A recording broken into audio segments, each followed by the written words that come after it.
Hello, bonjour. Bonjour, so this is Dr. Amigues from UnabridgedMD. I'm your host for this podcast. And today I am honored to have one of my dear friend and mostly mentor, Dr. Tamara Beckford.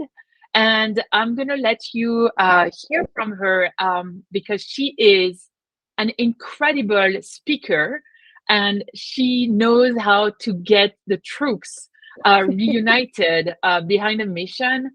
And so you're going to learn about how we can prevent burnout. And as many of you know, that a lot of your doctors are burnout right now. And it's really important that you recognize this in your doctor. And it's very important that you, if you are a doctor, that you get the tools. I just wanted you to share, I wanted to share what Dr. Tamara Beckford is for me. And I'm so honored that she's accepted to be on the show. Dr. Beckford, tell us about you, tell us about your story and how you came about doing what you do. And I'm just so glad you're here. Oh, wow. Thank you so much. Thank you to the Unabridged MD team, to all of your listeners and those who are getting so much valuable information from what you are providing for them and to them. So I am Dr. Tamara Beckford, and I am a board certified. I'm an emergency medicine physician. I'm in Houston, Texas, here in the US. I have been doing emergency medicine now for almost like 15 years. And then during the time after residency, there were periods of times where I had this void that I felt in my life, and I thought that maybe other things could fill it. And, at first I thought, well, maybe, it's the fact that I want to start a family and that's not happening. Then I started a family. I love my boys, I'm having a great time with them, but there was still something else missing. And then the pandemic came around and, I was able to really connect with a group of people, like-minded people, which is how I got to meet you, Dr. Amigues. And, during that time, I noticed that I began to thrive. But then when I looked around, my colleagues, they weren't thriving. The opposite was happening to them, So I sat and I started to wonder, what is it that's making me thrive during a time? And this is the pandemic. I'm an ER doctor at the height of, if there's any time that I should be burning out, it should be now. The pandemic is happening all around me. Why am I having a different approach to my life than those who are around me, my colleagues?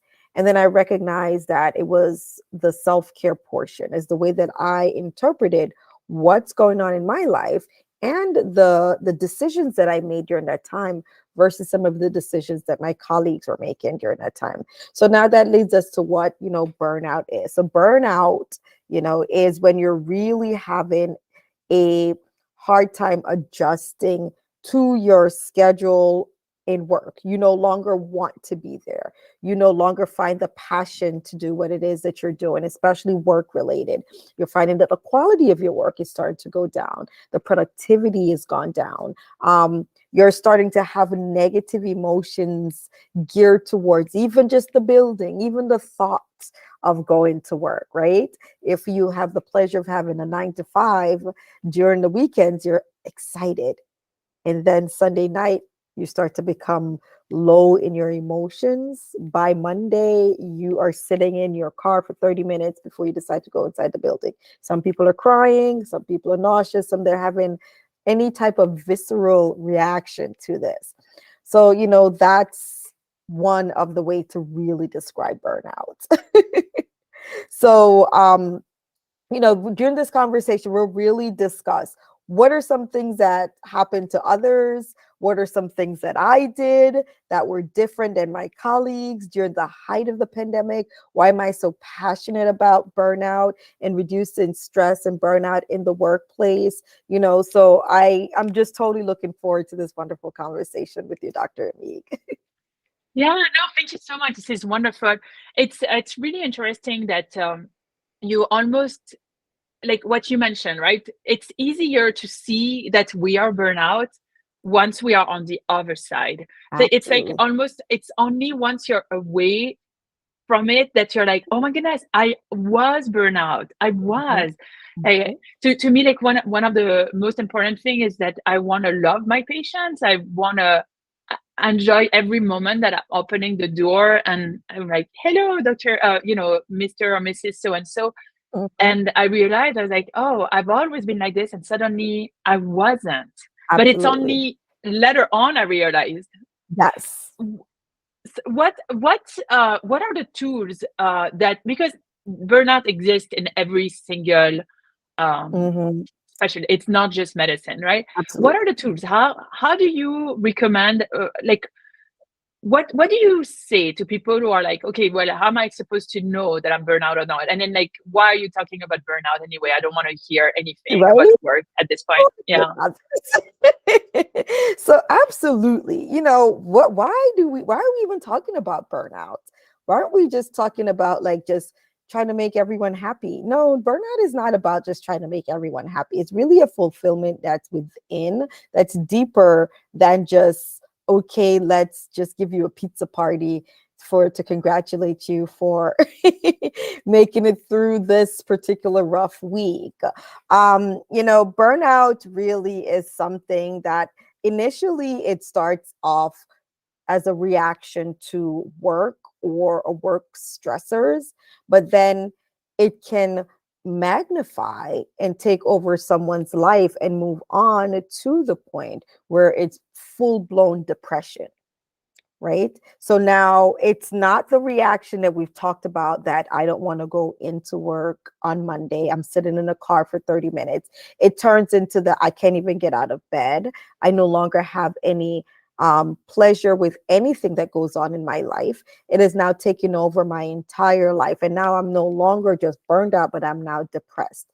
I'm to the point of, even moving towards suicidality. Now, that's not anything that we want to have within our society, right? That's not something that we want. So your one of your question was like, how is it that you can recognize that you are burned out? And what is some of the first steps towards even helping yourself when you're recognized like, whoa, maybe this is me? So, we've discussed some of the visceral reactions to going to work. We've discussed some of the mindset that you're having. You're entering work and you're just cranky and upset. If you're a physician, you're just like annoyed and you've lost all the passion towards your patient care, which that's not you. Because you remember your intern year, you remember those times when you first went on the war, like rotations, and you were just so excited to take care of patients. You were so excited, and then now you're just annoyed. Are you annoyed at the person themselves? No, you're just annoyed at your situation overall, right? So that is when you're recognized, and that's when you have to step back and say, wow, what's going on with me? And then you have to ask yourself the hard questions. Am I happy with what I'm doing? Am I happy with my life right now? If not, why? You know, what are some things that I can do to gather where I am and to make the decision to get back to finding my true self? Because that's what happens in this process. You get lost. You get lost in titles, you get lost in duties, you get lost in responsibilities, and the person within that, which is your true inner self, is gone. And so you just feel like you're just going through the motions. I'm supposed to just see, take care of patients, be quiet, and not rock the boat. If I'm upset about something or there's a policy that I don't feel like it's right, I'm just supposed to just handle it and just deal with it because my voice doesn't count, or I'll be considered a troublemaker. So all those things just weighs on you. And what does it do? It turns you into this really diminutive person with no voice. And then you get into this learned helplessness phase, right? Where you just, Mhm. I might as well. You start saying things like, well, it doesn't even matter if, or what's the use, right? Mhm. So those are some of the ways that you recognize you're in a phase of burnout. So you have Mhm. to step back from that. Get back to the That's essence. really, Go ahead. sorry. Yeah. No, as you mentioned this, I keep thinking that you are offering to work with institutions, and I was just Mhm. thinking about my own experience. Like, I left my institution, even though it was a really wonderful institution, but I left it because I started seeing so many people around me looking burnout, and I Mhm. was like, wow, if you know, like, this should not happen in this place, right? Like, because it's a good place. And I'm just like, as I'm thinking, like, my reaction to it was, I'm gonna offer something outside. I'm gonna get out of the system. And I'm just thinking that you are helping at the core of what the issue is, which is like, it's the institution. And yeah, I just want to hear a little bit about what you offer to those institutions, because yes, for my patients, like for the patients that are listening to this, this Mhm. is this is bigger. This is bigger than just like the reason I wanted to bring you to the show. Like, this is so important. I hear so many of my patients complaining about their relationship with so and so that hardly looked at them.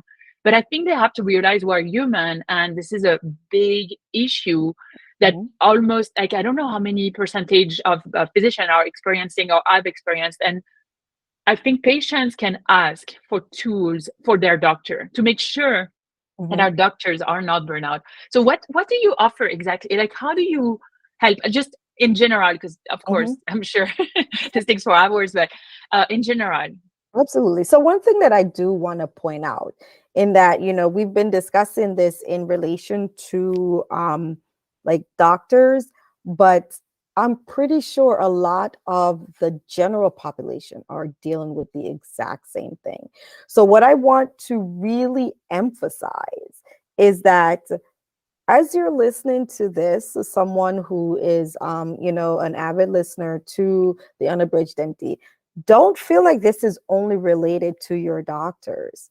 This might be related to you. You might be feeling that exact same way, where you're feeling unappreciated. You're feeling as if your voice has been like, diminished, that you don't count, and that it's, of course, will add to the added stress of what's going on in your life, and then it'll exacerbate any particular medical condition that you have. It's something that you see with physicians, and you'll see it with non-physicians, right? So now, to address what are some of the things that I do offer. So my goal is to be able to use self-care workshops to help these organizations to reduce the employee stress, reduce the burnout, and to help them to boost the productivities of their employees. So these workshops will incorporate, like, what are some of they have to dig to the core, and they'll be individualized. And that's why I call them their curated workshops. What is it that is going on in your particular organization? Because what I have created for organization B might not be what will help organization A. So we have to dig to the core with the surveys. What is it that your team is dealing with? When are you dealing with high stress environment, such as deadlines are coming up? You're having, certain meetings, regional meetings. We have to have all these things available. So there'll be levels of stress, but then there'll be levels of extreme stress. So why don't we create a program for you where you're learning these tools to reduce your stress, but even more importantly, during the times when we know the high stress is coming, we'll provide even more resources for you during that time. And that's what you'll have available. So you'll have the resources such as not just mindfulness and yoga, but meditation, ways to relax the mind, to bring in the creativity, to bring in the problem solving that will help overall productivity in your team. But most importantly, they're learning these skills and these tools to handle the stressors that occur at work. What's also important is that these stressors, these tools are transferable from work to life, because Mhm. outside of work, you'll be able to use those same tools to get through life. So that's what we're bringing. Yeah, that's very cool. Yeah, I think, I mean, I've told you this already, but I think you're doing such a important job, and I love so much being a doctor. Like, it's a passion for me. And when I started seeing just like how angry or upset or like I've never come out of, like I've never had a day where I didn't want to go to work, right? Yeah. And but I've had like I started having and I was so happy I could recognize it. I was like, Yes. okay, This this is what's is, going on. yeah, exactly. And you try to address it. But I love what you do. This show is about hope. Absolutely. Can you tell us can you tell us a story Mhm. of something that happened thanks to what you've done, like the work that you do, Mhm. that is hopeful, right? Like that brings hope to our listeners. Okay, absolutely. I'll tell you this as to my why. Now, I will tell you this story, but I don't want you to look at it as a negative story. I want you to look at it as the reason as to my passion behind what I do. So, as an emergency medicine doctor, I see the end product of when what I want to do it's not implemented, and when the person has to deal with other issues within their life that can lead to the negative outcome. So, unfortunately, in the ER, we had a patient coming in, and he came in because he felt as if he had no other option and he wanted to end his life. Now, working backwards from that, I know the person's family member heard them say, oh, I might as well just end it. And the patient was going to get a gun in order to really end his life. And that's what brought some light. I'm like, this is why what I am doing is so important. Because once you started tracing back, the initial part of that story was that this gentleman was working in IT, very stressed out about his job, lost his job, lost his relationship. So he was engaged. So he lost that relationship, then lost a lot of his finances, had to end up moving in with his family. But then the family was able to hear the conversation that I mentioned and was able to bring him to the emergency room to get help. Now, how different can that story have been if this gentleman had some of these resources available in his job, right? So, as I mentioned, he works in IT. So, this particular person doesn't even work in medicine. He works in the information technology space, which is another very highly stressed space, and they have a high burnout rate. So, as I look back as to what it is and my impact that I can have on those who are working in the different industries, that's why I do what I do. That's why I'm passionate about it, because I see the end result, but I know that the end result alone can be impacted from working from the beginning. So that's where the passion I love lies. this. Mhm. Thank you so much.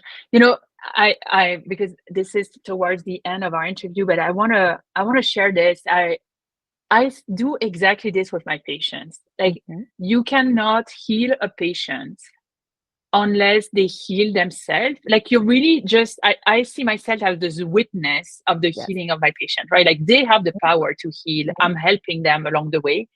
And there's so much, there's so much to do of our own healing that some people are going to do yoga. I'm going to do rock climbing. Some people are going to meditate. Some other people are going to pray. And I think that it's so incredible when your institution, your workplace can do this to like almost oblige you, but like you don't have to wait until work is offering it to you. I think Mhm. that right now the workforce is so done that we have to bring some help. And it's I think it's amazing what you do.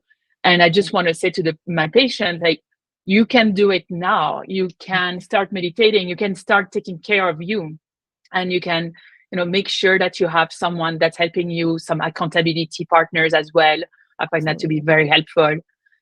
This is so so valuable to see this endpoint of like, I'm going to try to end my life just because you didn't care for yourself. I mean, not just, but we could have prevented that by just love and caring. And hopefully with the love that he has from his family, this gentleman is better. Absolutely. This is incredible. Dr. Beckford, where can we find you? Absolutely. So you can find me online. If you are on LinkedIn, I'm very, very involved in LinkedIn. So you can find me at Tamara Beckford, MD. That's Tamara, B as in boy, ECKFORD, MD on LinkedIn. I'm also very, very, very available online as UrCaringDoc. So you can find out about me at www.urcaringdocs.com. That's my website. If you want to work with me, there's a tab there if you want to see some of the different things that I've been doing out there.